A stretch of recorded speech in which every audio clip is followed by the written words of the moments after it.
Thomas Aquinas says we only need to know three things.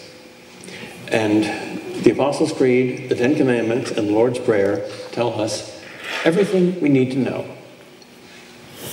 The Apostles' Creed, the simplest and earliest and shortest creed, summarizes what is true. And the Ten Commandments summarize what is good. And the Lord's Prayer summarizes what is desirable or beautiful.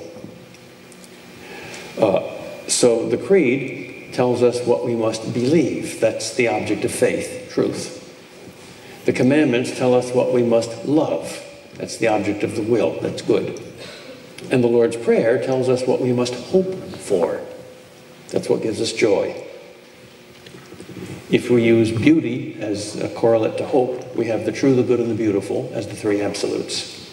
The three things every human being wants infinitely and is not satisfied with only a little bit of.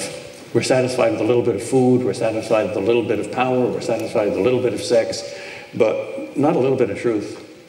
I'll be ignorant about 50% of truth and knowledgeable about 50%. Nobody says that. I've got a couple of things that are good for me, but I want some things that are not good for me. Nobody says that. I like to enjoy beauty on Monday, but ugliness is okay on Tuesday. Nobody says that. And therefore, these are the three things that don't get boring, and therefore they're the three foretastes of heaven, because they are three attributes of Almighty God Himself.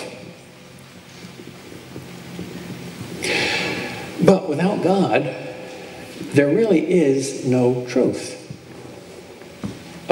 because there's no being.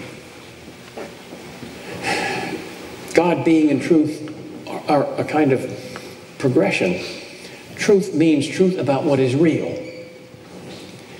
And if there's no ultimate being, no ultimate reality, then reality is just what we call it. It falls apart ultimately. Deep down, everything is empty. So if there's no truth, there's nothing for either reason or faith to grab onto, so you're a skeptic. And that's certainly one of the deep distresses of modern society, is skepticism. Second, without truth, there's no goodness. Nothing's truly good. Goodness, too, is kind of a fake or purely subjective. So another aspect of the diagnosis is our society's amoralism. And without goodness, there's really no beauty. Gothic cathedrals were not made by moral skeptics. They were made by saints.